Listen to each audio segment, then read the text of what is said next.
بسم اللہ الرحمن الرحیم، السلام علیکم۔ میں ہوں کرامت مغل اور میرے ساتھ ہیں سعید لوئی صاحب، سینئر جرنلسٹ ہیں۔ سپریم کورٹ کور کرتے ہیں۔ ایک تو 24 گھنٹے بعد فیصلے کی گھنٹی کھڑکائی گئی تھی کہ 190 ملین پاؤنڈ میں عمران خان کو سزا سنائی جائے گی، لیکن شہر اقتدار میں پہنچائے ہوئے صحافی اب یہ دعویٰ کر رہے ہیں کہ اب کوئی ٹھہراؤ آئے گا، اب کوئی بریک آئے گی، فیصلہ اب نہیں سنایا جائے گا۔ کن بنیادوں پر یہ دعوے کیے جا رہے ہیں، اور کیا 190 ملین پاؤنڈ میں سزا سنانا بہتر ہے عمران خان کے لیے یا سزا نہ سنانا؟ اس حوالے سے بات کرتے ہیں۔ کیا سمجھتے ہیں 190 ملین پاؤنڈ میں فوراً کل اگر سزا سنا دی جاتی ہے تو چیلنج ہو سکتی ہے، اپیل ہو سکتی ہے؟ اگر اس کو لٹکایا جاتا ہے تو اس کا عمران خان کو فائدہ ہوگا، نقصان ہو جائے؟ اور کون کون یہ دعویٰ کر رہا ہے کہ عمران خان کو سزا اب نہیں سنائی جائے گی؟ بہت شکریہ کرامت مغل صاحب۔ جو وجہ عمران خان کے 190 ملین پاؤنڈ کیس کا فیصلے سنانے میں تاخیر کرنے کی جو وجہ سامنے آ رہی ہے وہ تو ہم آگے اس پر بات کرتے ہیں، لیکن اچانک کل یہ خبر سرکولیٹ ہونا شروع ہوئی۔ ہمارے راوی جو ہے انہوں نے بھی پہلے ٹویٹ کیا ہوا تھا کہ عمران خان اور بشرا بی بی کو سزا ہونے جا رہی ہے، یہ دیوار پر لکھ دیا گیا ہے اور پتہ نہیں کیا کیا، کالے چینل پہ بولا، ہاں کالے کوے کالا چینل، ہاں تو اس کے اوپر انہوں نے بولا تھا۔ تو پھر رات کو کہیں ان کو پھر خبر پہنچی ان کے موکلین کے ذریعے، تو انہوں نے کہا جی کہ اب میری رائے تبدیل ہو چکی ہے۔ چلے رائے آپ کی تبدیل ہوتی رہتی ہے، جتنا وہاں سے لقمہ دیا جاتا ہے پھر اتنی رائے بھی اتنی اہمیت اور اتنی سپیس رکھتی ہے۔ بعد میں محمد مالک صاحب کی جانب سے بھی اس پر کچھ بیان اس پر کیا گیا، اور انہوں نے جو وجہ بیان کی ہے، دو وجوہات اس وقت سامنے آ رہی ہیں۔ ایک جو محمد مالک صاحب بات کر رہے ہیں، محمد مالک صاحب یہ بات کرتے ہیں کہ عمران خان کا جو فیصلہ ہے 190 ملین پاؤنڈ کیس کا، اب یہ پیر کے روز نہیں بلکہ جنوری میں سنائے جانے کا امکان ہے۔ اور ایک وجہ جو اس وقت چل رہی ہے وہ یہ چل رہی ہے کہ Imran Khan P T I اور جو حکومت اسٹیبلشمنٹ تو نہیں ہے، حکومت ہی ہے ویسے، یہ پھر سی بی ایم ہی ہوگا نا مذاکرات میں ڈائیلاگس کے لیے، سی بی ایم کے عمران خان کو تھوڑی سپیس دی جائے تاکہ پھر ٹیبل پر بیٹھ کر نہیں، یہاں سے الٹا المیہ ہے۔ کرامت مغل صاحب مجھے یہ بتائیں، مذاکرات ہو رہے ہیں پی ٹی آئی اور حکومت کے درمیان، اس میں عدالت کے فیصلے کا حکومت کے ساتھ یا اسٹیبلشمنٹ کے ساتھ کیا لینا دینا ہے؟ مجھے پھر ایک بات کا جواب دیں، الیکشن سے 5 دن پہلے جب عدالتوں نے 3 بڑے مقدمات میں فوراً فیصلے سنا دیے تھے تو وہ کہاں سے ہینڈل ہو؟ میں بتا رہا ہوں، ادھر ہی آ رہا تھا، میں اسی چیز کو لنک کر رہا تھا۔ عدالتیں اگر آزاد ہو تو چاہیے کیا؟ میں یہی کہہ رہا تھا کہ بھائی عدالت کا تو اس میں کوئی کام ہی نہیں، عدالت کو تو سیپریٹ کام کرنا چاہیے۔ آپ یہ کہہ رہے ہیں کہ ادھر چونکہ مذاکرات ہو رہے ہیں تو ہو سکتا ہے کہ مذاکرات کا جو فیصلہ ہے اگر وہ اس میں کوئی پیش رفت ہوتی ہے، کوئی بریک تھرو ہو جاتا ہے، ہاں تو کوئی بریک تھرو ہو جاتی ہے تو کیا عمران خان کو سزا کم ہو جائے گی یا ان کو سزا زیادہ سنائی؟ آپ در حقیقت پاکستان کے نظام انصاف کو تماشا بنا رہے ہیں دنیا کی نظر میں۔ آپ دنیا کو یہ تو ہم نے 21 اکتوبر 2023 کو دیکھا ہے، تماشا اس کو کہتے ہیں۔ بالکل اسی طرح کہ بندہ حفاظتی ضمانت ہوا میں اڑے اور ہو جائے، بندہ عدالت نہ آئے، بایو میٹرک چل کے ایئرپورٹ چلا جائے، بندہ عدالت میں پیش ہو، نائب ہاتھ کھڑے کر دے کہ ہم نے اربوں روپے لگا کے تمہارے خلاف جو تحقیقات کی گئی تھی وہ غلط تھی، ہم نے غلط پیسہ لگایا، جی بالکل، ہمیں نہیں چاہیے آپ کو سزا دینا، یہ ہم نے دیکھا۔ بالکل یہی بات ہے، اور جو رہی صحیح کوئی کسر پیچھے بچ گئی تھی نا، کوئی گنجائش تھی اگر، تو اب وہ مکمل طور پر اس کو مٹی کرنے کے جو ہے نا وہ کوشش اس وقت جاری ہے۔ اور یہ کہہ دینا کہ بھائی مذاکرات ہو رہے ہیں تو اس لیے عمران خان کے مقدمے میں فیصلے میں کچھ تاخیر کر لیتے ہیں، بھائی آپ کا اس سے کوئی لینا دینا ہی نہیں بننا چاہیے تھا۔ سزائیں قانون اور آئین کے مطابق ہونا تھی، مذاکرات سیاسی فیصلہ ہے، آپ ایک سیاسی فیصلے اور ایک جو لیگل بیٹل ہے آپ اس کو آپس میں نتھی کر رہے ہیں اور ان کو جوڑ رہے ہیں، جس سے سیاست تو آلودہ ہوگی نظام انصاف جو پہلے ہی آخری ہچکیوں پر ہے آپ اس کو مزید زندہ درگور کرنے کی کوشش کر رہے ہیں۔ دوسرا اس میں جو اہم نقطہ ہے کرامت مغل صاحب وہ یہ ہے، جو محمد مالک صاحب کی تھیوری ہے، یہ تو ایک ویسے اس وقت جو شہر اقتدار میں خبر چل رہی ہے وہ ہے، دوسرا محمد مالک صاحب کا ہے۔ محمد مالک صاحب نے جو ٹویٹ کیا وہ یہ کہتے ہیں کہ عمران خان اور بشرا بی بی کو 190 ملین پاؤنڈ کیس کا فیصلہ اب پہلے پیر کے روز سنایا جانا تھا، لیکن وہ کہتے ہیں کہ میرے جو انتہائی معتبر ذرائع ہیں وہ یہ کہتے ہیں کہ عمران خان اور بشرا بی بی کو پیر کے روز ان کو سزا نہیں سنائی جائے گی، بلکہ یہ سزا سنائی جائے گی جنوری کے مہینے میں کسی وقت، اور جنوری کے مہینے میں یہ سزا سنائی جائے گی۔ اور اس کا مقصد جو مختلف ان کے ذرائع سے ان کو پتہ چلا ہے وہ یہ ہے، شارٹ آرڈر بھی نہیں آئے گا، شارٹ آرڈر بھی نہیں آئے گا، اور سزا یہ ہے، یہ خبر ہے پھر اگر شارٹ آرڈر نہیں آتا۔ جی اور اس میں وہ یہ کہتے ہیں کہ عمران خان کو، جو آپ نے بات کی نا کہ عام انتخابات سے پہلے 3 مقدمات میں 5 روز کے اندر 3 مقدمات کے فیصلے سنا دیے گئے تھے، اور 3 عمران خان فروری کو آ گیا جی تھا جی، آخری فیصلہ۔ اور عمران خان کو مجموعی طور پر آپ دیکھیں کہ 31 سال کی سزا سنائی گئی تھی جی تمام مقدمات میں، 31 سال کی سزا، اور یہ مقصد اس کا اس وقت یہی تھا کہ پی ٹی آئی کے کارکنان کی ہمت توڑی جائے، ان کی ول پاور کو ڈیمیج کیا جائے، اور وہ ان ووٹ کو- نہ دیں۔ وہ مایوس ہوں، وہ آگے 8 فروری کو انتخابات کے روز باہر نہ نکلیں، وہ اس بات کو تسلیم کر لیں کہ عمران خان کا پاکستان کی سیاست میں اب کوئی مستقبل نہیں ہے، ان کو سزائیں جتنی سنا دی گئی ہیں ان کا اب زندہ رہتے ہوئے شاید باہر آنا بھی خدا نہ خواستہ وہ ان کا مشکل ہو جائے گا، تو اس طرح لوگوں کا ہمت حوصلہ ٹوٹ جائے گی اور وہ عام انتخابات کے روز باہر نہیں نکلیں گے، اور اسٹیبلشمنٹ اور مسلم لیگ نون سمیت پیپلز پارٹی اور دیگر جماعتیں جو پلان بنا کر بیٹھی تھی وہ پلان بآسانی اس پر عمل درآمد ممکن ہو سکے گا۔ لیکن پاکستان کی عوام نے تاریخ میں پہلی بار تمام کیلکولیشنز کو پاؤں کے نیچے رون دیا، ٹرن آؤٹ تاریخی رہا، اور اتنا زیادہ ووٹ پی ٹی آئی کو پڑا جو آج بھی سنبھالے نہیں سنبھالا جا رہا، اور بار بار آپ کو آئین شکنی کرنا پڑ رہی ہے، کبھی قانون کی صورت میں، کبھی آئینی ترمیم کی صورت میں، اور آپ ابھی بھی مسلسل اسی گند کے اندر مزید آپ دھنستے جا رہے ہیں، جتنی آپ بھاگ دوڑ اچھل کود ہل جل کرتے ہیں آپ اتنا اس کے اندر جو ہے وہ پھنس رہے ہیں۔ تو یہ دیکھیں کہ اس کو لنک کر دینا کہ اب عمران خان کا، چونکہ پہلے 3 فیصلے ذرا جلد بازی میں سنائے گئے تھے، اس میں غلطیاں سکم بہت زیادہ موجود تھے، اور اب یہ جو والا جو فیصلہ ہے بقول محمد مالک صاحب کہ اب اس کو فائن ٹیون کیا جائے گا، فائن ٹیون کیا جائے گا، اس کو مزید بہتر کیا جائے گا، اس کو نوک پلک اس کی سنواری جائے گی، اس میں جو سکم خامیاں غلطیاں ہیں ان کو اتنا نکھارا سادہ جائے کیس گا۔ ہے، اتنا سادہ کیس ہے، 190 ملین پاؤنڈ آتے ہیں سپریم کورٹ کے اکاؤنٹ میں، وہاں سے ٹرانسفر ہو جاتے ہیں حکومت کے اکاؤنٹ میں، سارے کے سارے۔ عمران خان 1 روپے کو بھی نہیں چھیڑتا، نہ سپریم کورٹ میں نہ حکومت کے خزانے میں۔ حکومت کے خزانے یہ قاضی صاحب نے ٹرانسفر کرائے، جی جی، یعنی کہ عمران خان کے دور حکومت میں بھی نہیں ہوئے، عمران خان جیل میں تھے، تو عمران خان کو کیسے اس میں فکس کریں؟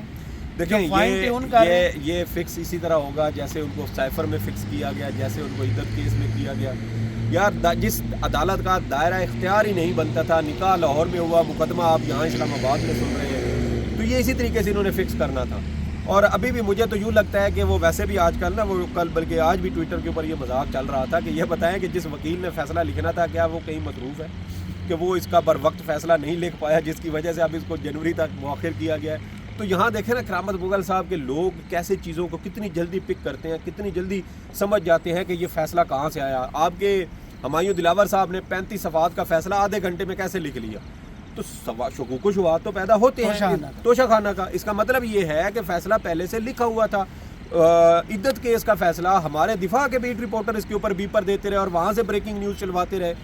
سوال یہ پیدا ہوتا ہے کہ جب عدت کیس کا فیصلہ اڈیالہ جیل میں جو صحافی وہاں موجود تھے وہ بریکنگ نیوز کے لیے باہر بھاگے تو پتہ چلا 1.5 منٹ ہو گیا، اوپر تجزیے چل رہے ہیں، خبر تو کب کی بریک ہو چکی ہے۔ تو وہ کون تھا جس نے دفاع کے رپورٹرز کے ذریعے یہ خبر جو ہے وہ بریک کروائی تھی اور عمران خان کی سزا اور بشرا بی بی کی سزا کی خبر ٹی وی چینل پر چل پڑی تھی؟ تو یہ سب کو پتہ ہے، ہماری عوام بڑی سمجھدار ہو چکی ہے۔ آج یہ سوشل میڈیا کا زمانہ ہے، لوگ سمجھتے ہیں کہ لوگ جاہل ہیں، کم عقل ہیں، ان کو معاملات کی سمجھ نہیں آتی، لیکن لوگ اب اتنے باشعور ہو چکے ہیں کہ اب ہمارے 8ویں 10ویں کے بچے ہمیں پوچھتے ہیں کہ آرٹیکل 19 کیا ہوتا ہے، آرٹیکل 17(2) میں کیا لکھا ہوا ہے، بنیادی حقوق کیا ہوتے ہیں۔ آج تو بچے اب یہاں پر بحث کرتے ہیں۔ آپ کو یاد ہے طلعت حسین صاحب نے ایک پروگرام ایک یونیورسٹی میں جا کر کیا تھا، تو وہ بچے آگے سے وہ سوال پوچھتے تھے سیاست کے اوپر، وہ ان کو لے کے چلے جاتے تھے آئین کے اوپر کہ بھائی آئین کا آرٹیکل یہ یہاں پہ یہ کہہ رہا ہے، فلانا یہ کہہ رہا ہے، تیسرا یہ کہہ رہا ہے۔ تو بھائی لوگ بہت سمجھدار ہو چکے ہیں، لوگوں کو اب آپ ان کے دماغوں پر آپ کپڑا نہیں ڈال سکتے، آپ ان کے اب دماغ وہ دولہ شاہ کے چوہے بنانا بھی چاہیں تو آپ نہیں بنا سکتے۔ اب حالات بہت بدل چکے ہیں، اور یہی بات ہم کہتے ہیں کہ نواز شریف صاحب جتنے 4 سال وہ باہر لندن کی بیکریوں کی پیسٹریاں کھاتے رہے ہیں نا، یہاں عمران خان اپنے 25 کروڑ عوام کی ذہن سازی کر رہے تھے، ان کی تربیت کر رہے تھے، ان کو آئین اور قانون کا سبق پڑھا رہے تھے، اور وہ اثر اب ہمیں اب آ کر وہ نظر آ رہا ہے کہ لوگوں کے پاس موبائل ہے، اس موبائل میں آئین بھی ہے، اس موبائل میں قوانین بھی موجود ہے، اس موبائل میں دیگر سارے علوم بھی ان کے پاس ہیں، اور وہ ساری چیزوں کو بڑی اچھی طرح سمجھتے پرکھتے ہیں، اور چیزوں کا تجزیہ وہ ہم سے بھی بہت بہتر کر لیتے ہیں۔ ٹویٹر پہ اگر آپ جائیں، آپ ایک عام بندے کی رائے دیکھیں سنیں ان سے کہ وہ کیا اس پر موقف رکھتے ہیں۔ تو یہ فیصلے کو آپ تاخیر کا شکار کریں یا اس کو جو مرضی نوک پلک سنواریں، جیسے آپ نے کہا کہ آپ نے لنک ثابت کرنا تھا کہ عمران خان نے 190 ملین پاؤنڈ کیس میں کچھ پیسے کھائے پیے ہیں یا ان کی اہلیہ نے کوئی پیسے کھائے پیے ہیں، وہ تو آپ اسٹیبلش کر نہیں سکے۔ آپ نے الزام لگایا کہ وہ جو زمین دی گئی ٹرسٹ والی اس میں کسی قسم کا کوئی فائدہ لیا، تو عمران خان اور ان کی اہلیہ ٹرسٹی ہیں. ٹرسٹی جو ہے وہ یونیورسٹی کے یا ٹرسٹ کے جو مالی معاملات ہیں اس میں ان کا کوئی عمل دخل نہیں ہوتا، صرف سرپرست اعلیٰ والا ان کا کردار ہوتا ہے. جو پیسے آئے وہ آپ نے جیسے کہا سپریم کورٹ کے اکاؤنٹ میں گیا، سپریم کورٹ کے اکاؤنٹ سے وہ چلے گئے حکومت کے اکاؤنٹ میں. الٹا 38 ارب روپے کا نقصان چونا وہ قاضی فائز عیسیٰ جاتے جاتے ملک ریاض کو لگا کے گیا، کیونکہ ملک ریاض نے شاید انٹرویو نہیں دیا تھا اور عمران خان کے خلاف وہ وعدہ معاف گواہ نہیں بنے تھے. زلفی بخاری نہیں بنے، فرد گوگی نہیں بنی، مرزا شہزاد اکبر صاحب نہیں بنے، زلفی بخاری 4 لوگ تھے جن کو کہا گیا تھا لیکن وہ نہیں بنے.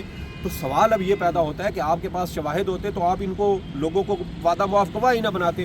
اور الٹیمیٹلی ہوگا کیا کرامت مغل صاحب، جب بھی یہ چیزیں کہیں کھوج نکلے گا، کھرا کے پیچھے چلیں گے نا، وہ جائے گا دوبارہ ایون فیلڈ. اس کو ہم ڈیل کہہ سکتے ہیں یا نہیں؟ جو دعویٰ ہے یہ تو ڈیل کر رہا ہے کہ یہ فیصلہ اب جناب کل نہیں آئے گا، منڈے کو نہیں آئے گا، اب یہ جا کے جنوری میں، تو یہ تو ڈیل آفر کی گئی. دیکھیں ڈیل نہیں ہے، ڈیل کسی صورت اس کو میں اس وجہ سے نہیں کہوں گا کہ اگر ڈیل ہوتی، کس بنیاد پر؟ دیکھیں یہ دعویٰ ان کا صرف یہ ہے کہ شاید ابھی کوئی دباؤ ہے حکومت کے اوپر، اسٹیبلشمنٹ کے اوپر، کہ اس چیز کو ذرا کوئی جلد بازی میں فیصلے کے اندر کوئی ایسا بھنڈ نہ مار دیا جائے جس کا عمران خان کو آگے ہائی کورٹ میں فائدہ ہو. لیکن آپ کب سے چل رہا ہے کیس؟ تو تقریباً اب 1.5 سال سے ہونا ہے، جب سے رجیم چینج ہوئی، بلکہ 2 سال ہوگا نا. اس میں کون سے سکم ہے کون سے نہیں؟ بالکل ہے، سارے ہیں، لیکن بات یہی ہے نا کہ آپ نے فیصلہ بھی تو اس بنیاد پر لکھنا ہے نا جو شواہد آپ کے پاس پیش کیے گئے، جو ریکارڈ پیش کیا گیا. اب یہاں ایک مزے کی چیز کیا ہے، کیس اپنا نیب نے خراب کیسے کیا. ابتدائی کیس یہ تھا کہ عمران خان اور بشرا بی بی نے مالی فائدہ لیا، مالی فائدہ جی. اور اب کیس ٹوٹل پیچھے کیا رہ چکا ہے؟ کیس یہ رہ چکا ہے کہ عمران خان صاحب جو ہیں انہوں نے مفادات کا ٹکراؤ کیا، اختیارات کا غلط استعمال کیا. بھائی اب یہ مجھے بتائیں کہ بشرا بی بی کی اس کیس میں بریت کی خبریں کیوں چل رہی ہیں؟ وہ یہی چل رہی ہیں کہ بشرا بی بی اس کیس میں کہیں فٹ نہیں ہوتی. بھائی آپ نے کیس بنایا تھا کرپشن کا، کرپشن تو آپ ثابت کر نہیں سکے. عمران خان کا جو 342 کا بیان ہے وہ آپ پورا پڑھیں، انہوں نے تو ادھیڑ کے رکھ دیا نیب کو، کوئی چیز آپ ثابت نہیں کر سکے. بار بار کہتا ہوں کویسچن نمبر 76 جو 76 ہوتا ہے نا، اس کا جواب جا کے جواب صرف پڑھیں اور اس میں صرف ایک سطر ہے پڑھنے والی، بس دعا نکال، باقی دعا نکال دیتی ہے. وہ آپ کو نا کانوں سے وہ گرمی محسوس ہوگی جب وہ آپ وہ لائن پڑھیں گے. وہ ایک ہی لائن ہے، وہ اویلیبل آپ تو انٹرنیٹ پہ بھی. تو یہ دیکھیں نا کہ آپ نے وہ چیزیں اسٹیبلش کرنی تھیں. اب عمران خان کا الزام گیا جی کہ فرا گوگی نے زمین لی، اور بھائی قاضی فائز عیسیٰ کہتا ہے میں اپنے بیوی بچوں کا ذمہ دار نہیں، باجوہ صاحب کہتے ہیں میں اپنے بیوی بچوں کا ذمہ دار نہیں، نواز شریف صاحب کہتے ہیں میں بیوی بچوں کا ذمہ دار نہیں. تو عمران خان اپنی بیوی کی، دوست کی جائیدادوں کا بھی ذمہ دار ہے. کیسے ہے؟ لنک اسٹیبلش کرے، نہیں ہوتا. باہر سے پیسہ آیا، وہ ریاست پاکستان کا تھا، ثابت کرے. این-سی-اے کا وہ فیصلہ کراؤن کورٹ کا آج بھی انٹرنیٹ پر موجود ہے، اور اس میں لکھا ہوا ہے کہ یہ پیسہ ملک ریاض اور ان کی فیملی کا ہے. جو پیسہ وہ واپس پاکستان لے جا رہے ہیں، اور سپریم کورٹ میں جو انہوں نے جرمانے کی مد میں رقم جمع کروانی ہے 460 ارب، یہ اس میں جمع ہوگا. صحیح. تو آپ اسٹیبلش کر نہیں سکے. اب جتنی مرضی نوک پلک سنواریں، جو مرضی اس کو ریفائن کر لیں، ایٹ دا اینڈ یہی ہوگا کہ جب یہ فیصلہ آئے گا ہائی کورٹ میں. اور مالک صاحب نے ویسے ہائی کورٹ کا بھی تذکرہ کیا، وہ یاد آ گیا. وہ کہتے ہیں کہ ہائی کورٹ میں عمران خان کی پہلے سزائیں یوں اڑ گئیں. سائفر کیس بری ہو گئے، عدت کیس بری ہو گئے، توشہ خانہ کیس اب اپیل جو ہے وہ ہائی کورٹ میں پڑی ہے، وہ بھی سنی جائے گی تو وہ بھی اڑ جائے گا کیس. تو اب وہ کہہ رہے ہیں کہ ہائی کورٹ میں جا کر یہ چیزیں عمران خان کو فائدہ نہ دیں، ہو جاتی. ہاں تفصیل کے ساتھ ذرا سوچ سمجھ کے بیٹھ کے سوچ بچار کر کے یہ ایسا فیصلہ لکھا جائے گا. لیکن جتنا بھی لکھیں گے، جتنا بھی لکھیں گے، جتنا بھی سوچیں گے، کیونکہ عمران خان نے تو 1 روپے کی بھی ہیر پھیر نہیں کی. زمین بھی وہی ہے، زمین بھی وہی ہے. اور اس پر جب سپریم کورٹ میں پڑے ہوئے پیسے تھے، پرافٹ بھی سپریم کورٹ استعمال کرتی رہی ہے اور کسی نے نہیں کیا. وہاں یونیورسٹی چل رہی ہے، انڈیپینڈنٹ اردو نے ایک رپورٹ بنائی ہے اور ان کے منہ پہ ماری ہے کہ یہ ہے وہ مفت کی تعلیم جہاں پر لوگ نبی پاک صلی اللہ علیہ وسلم کی زندگی پر ریسرچ کر رہے ہیں، سے سیکھ رہے ہیں. علماء کرام، صوفیہ کرام کی زندگی سے اپنی زندگیاں بدل رہے ہیں. اس میں ایک اور چیز ہائی کورٹ میں جب عمران خان نے بشرا بی بی اور عمران خان صاحب کو یہ اسی 190 ملین پاؤنڈ کیس میں ضمانت دی تھی، تو عامر فاروق صاحب نے پوچھا تھا ریاست کے جو اسٹیٹ لائر تھے ان سے، یہ بتائیں یونیورسٹی وہاں پر چل رہی ہے؟ جی بالکل چل رہی ہے. بچے وہاں پر پڑھ رہے ہیں، مفت تعلیم حاصل کر رہے ہیں؟ جی بالکل کر رہے ہیں. تو پھر پیچھے رہ گیا کیس ڈسمس. تبلے ہی بج رہے ہیں ہر سائڈ پہ، بس تبلے ہی بج رہے ہیں اور کچھ نہیں. صحیح. مجھے اور سعید بلوچ صاحب کو اجازت دیجیے. اپنی دعاؤں میں ہمیں یاد رکھیے گا اور کمنٹس باکس میں ضرور بتائیے گا یہ ویڈیو آپ کو کیسی لگی. اللہ حافظ.